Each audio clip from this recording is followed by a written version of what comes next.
We got him. We got him.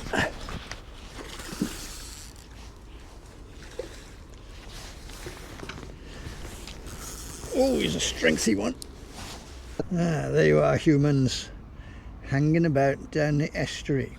Now, you know what Mommy said about that sort of thing. It's even worse than hanging about down the docks. So, anyway, we were hanging around down the docks or somewhere yesterday, and we have some worm left. You can see them dangling right in front of you. Great big king ragworm. So, there's a huge tide, so we're down on the estuary. You can see it in front of you there. We've got fixed spool reel, 12-foot rod, float, super simple, although I don't see any fish. It's used to be one of my favourite mullet spots. I haven't seen any mullet here at all this year. I think I've seen one or two maybe. And what I have seen is the occasional bass. So, we shall stay up the top here where we can keep an eye on things. And we've got the net and everything ready, so let's chuck our worms out. Right now they're just going to sit on literally sit on the bottom, because there's not much water at the moment. And we'll put the bait runner on in case we're not concentrating, which I'm really good at not concentrating. So as you can see down there, clear water. There's a decent amount of water coming down the old river, but that sure as I won't put any bass off. I did think to go down on the jackstones and do this, and then it suddenly occurred to me, why not have a go on the estuary, kill two birds with one stone, because we will see if there's any mullet about and be in with a chance of a bass, I suppose. So that's what we're going to do. You don't see that many bass coming up and down here. I've seen some big ones. I've seen bass probably 2.5 feet long. Don't know how big that would be, 7 or 8 pound. I know the kids have caught them here in the dark spinning, also up to about 7 pound. I've caught them when I'm mullet fishing on bread. A few years back, I was catch a couple every season really, and then for some reason they stopped accepting bread, didn't want to know. So you'd see bass, sometimes 2 or 3 at a time, and they wouldn't even look at a piece of bread. Maybe the Tesco's bread is now mullet only. But anyway, there's a couple of king rag on the bottom there. They're not going to really turn their nose up at them if they come past, and they do tend to come from that culvert over there. Make sure I'm pointing in the right direction. Over there somewhere, there. And they come straight across to this one. And then they toddle off up along the bank there. So we'll keep our little eyeballs open. If there were any mullet around, they'd be here, and I'm seeing nothing. So, good thing we didn't come mullet fishing. Also, it doesn't matter how deep the water is when the tide's coming in like this. The bass could come in at top tide, they could come in now, they might have already gone past. They're not always on the edge of the tide like the books say.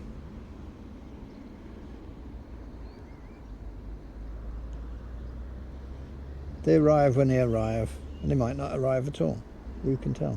Right, the float's starting to drift a bit now, so the current is picking up a tiny bit perhaps. At least if we're up here we can see, and because we're up so high and we have that behind us, we're not on the skyline, so fish ain't going to be too bothered. And we could come and spin this, but if we've got king rag left, why not use them? Once there's 3 or 4 feet of water down there, we'll just fish in that area, because this is a feature and they will come here. I'm not seeing any fry mines. Should be death stealing up. Should be plenty of fry about. Of course it could be they're all on the beach. or it could be they're all offshore. They're about to be dragged into a bloody sandbag or something.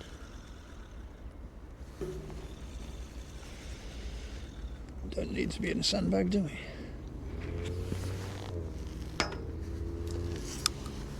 We're not actually fishing with the weight on the bottom or anything at the moment. The weight is, I've pulled it all directly below the float. Now the current is picking up.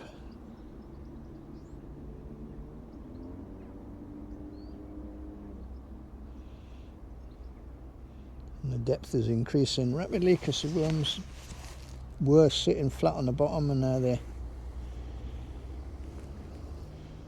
Oh no, they're still making it.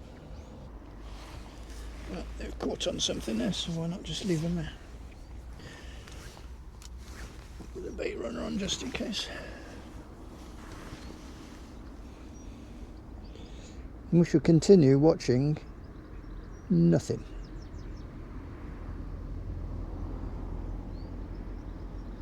I can see a feather, if that counts.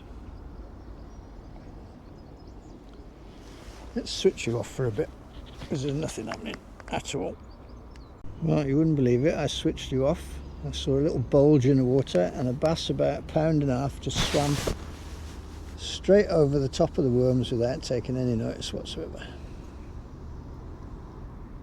And he's gone the other way, so he's gone over there, and normally they come from over there to here. That one sneaked up the bank there and then went out, but he literally was right over the top of the worms.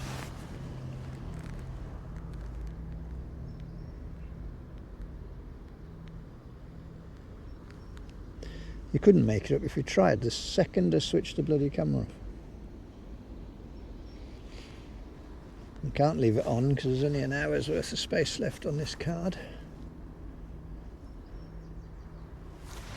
So I'm going to switch you back off again. So internet denizens and bass experts galore, who has got a theory as to why a bass would swim straight past a live king rag? Did he just not see it? Is he not feeding? I've never seen a bass that's not feeding. Don't know. I mean, we do keep getting told underneath estuary, forget about king rag, go for mudworm.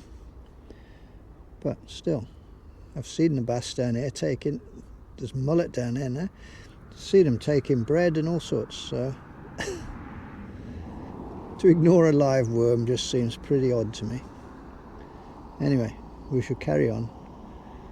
There's only one mullet, quite a thin one, 1.5 pounds maybe. He's just gone downstream now, and he ain't going to take the worm, so we'll carry on and see what happens. You would not credit it. I was just watching the big sea trout suing going past, and my float was just down there and the worms are just on the bottom of that muddy patch by my thumb there, and a much bigger bass just came in, swam right past him, take no notice, didn't stop, didn't look, nothing. And I've just bombed a float out there because that's the last place I've seen him going to.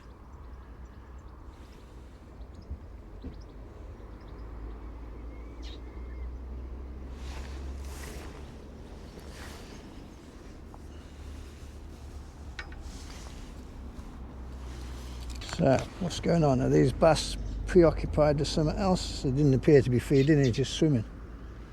But bass generally seem to be hungry. You would think a worm would be on the menu. There's definitely a steep learning curve going on here, because why?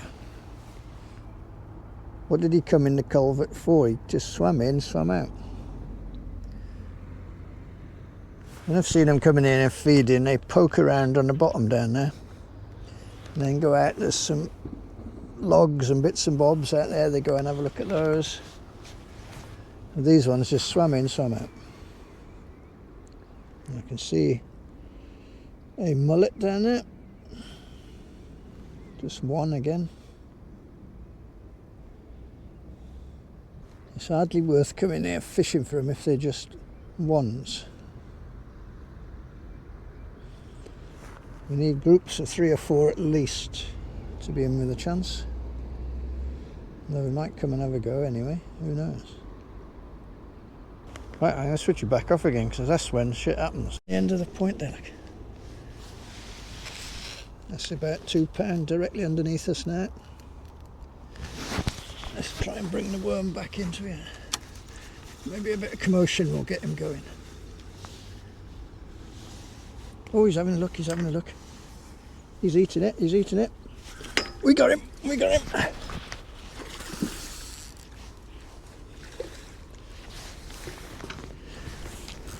Oh, he's a strengthy one.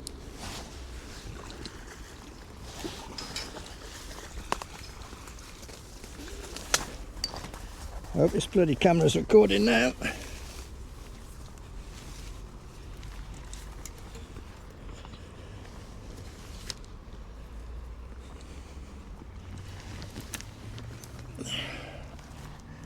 Where can we net him?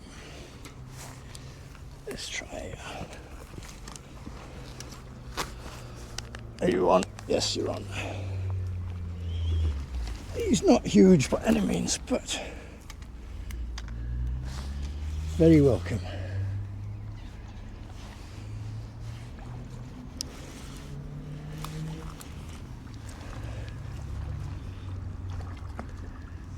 Oh, he's not that small.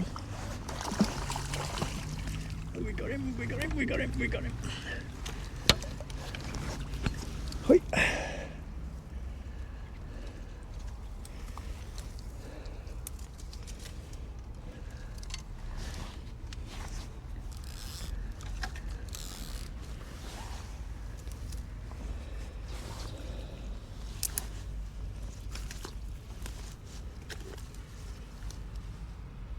Well, hook's out, I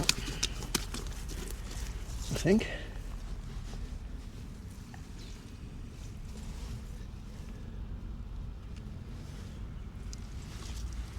And there we are. Not bad at all. Let's chuck him back. And away he goes. That bass came in, ignoring everything. I retrieved the float across the surface, a bit sharpish. And that left the worm's end right on the surface. He comes straight over then. He took him in twice, then he took him in and took off. So that extra bit of movement, or maybe the disturbance of the float, I don't know. But there's a lesson there to be learned somehow. Maybe it's just a matter of keeping the worms right up towards the surface. They're not fished very deep at the moment and directly under the rod tip down there. Seeing there's plenty of mullet there. And the bass do come here because that's where that one was. So we'll leave it there until we see something. But anyway, switching you off seems to work well. So off you go. Here's a thought. Maybe instead of just letting it dead drift like that is now, we should fish it like the Americans do with some of their rubber lures. They don't just cast and retrieve rubber lures, they fish them under a float. They call it under a cork. And the float, cork, whatever you call it, whatever you want, creates a bit of disturbance on the surface like that is doing now. Let's bring it over here where you can see better. So the worm is just 2.5 feet below it. No weight between the worm and the float, and just because that fish, he was ignoring everything until he must have swum past the worm and seen it. Once I retrieved it over, he was fixed on it instantly. So if you just twitch like this, it lifts the worm up in the water, creates a bit of surface disturbance. Then you just let it go back down, twitching back up, and so on. And seeing as the current now is pulling hard downstream, I'm going to bring him into the culvert for a bit.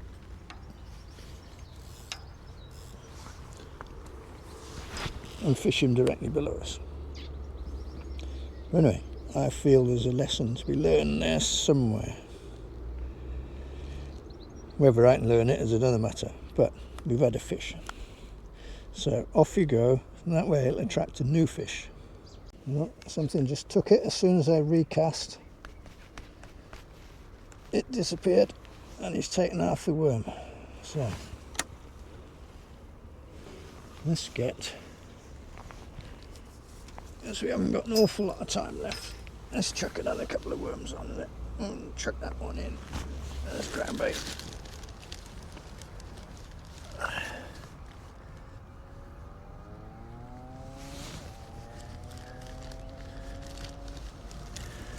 We won't be stingy, we'll put 2 on in case it's a bass.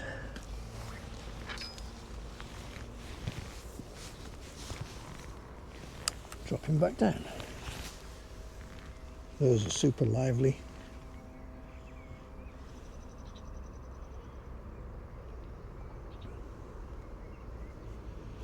I'm assuming, because it was just pulled the end off, that it was a little bass.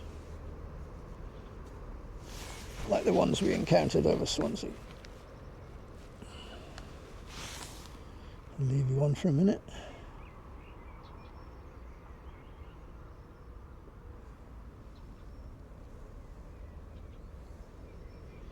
Give it a wiggle.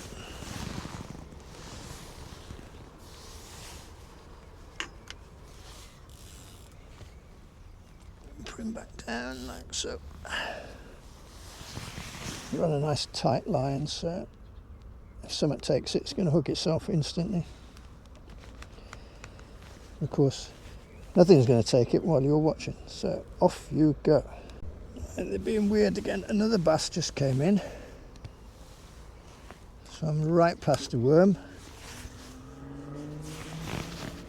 I ignored it. So we just had one worm bitten in half. I put a cast out then with 2 big worms on it, and there was a couple of twitches and one worm was gone. And then a bass about the same size as the one I caught just came straight in within 2 or 3 feet of the worm. I lifted it up, jiggled it, no, straight past.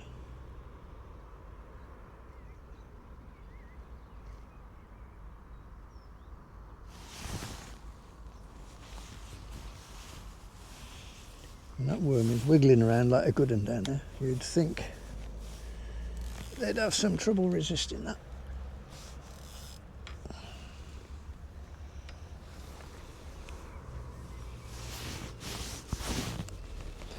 I'll put it on that side of the culvert down there now, because they definitely seem to favour coming in on that point.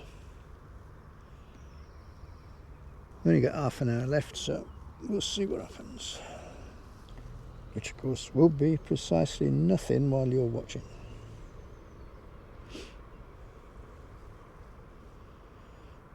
I guarantee if I switch you off, something will arrive fairly quickly.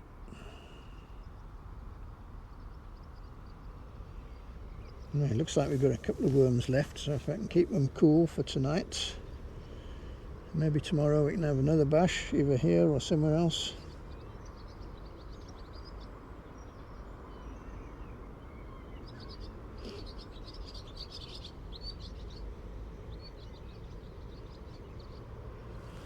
Go on, snag, go, keep going, keep going. No, go on, keep going, that's it. Keep going, go away. Right, I'm switching you off because you're definitely affecting the fish. Okay then. So 5 minutes I gotta go. We have had a bit of success and a bit of learning stroke failure. 2 bass came in, just ignore the worm completely. 1 bass came in, took it as soon as I moved it. Since then I've had another bass come right past it and just ignore it. Another one just snipped the end off the worm and left the rest. And I put 2 worms back out then, had a couple of twitches and 1 worm had been pinched. So quite a lot of activity, but the last 20 minutes absolutely nothing. So ta-ta for now, thanks for watching, chin chin and all that.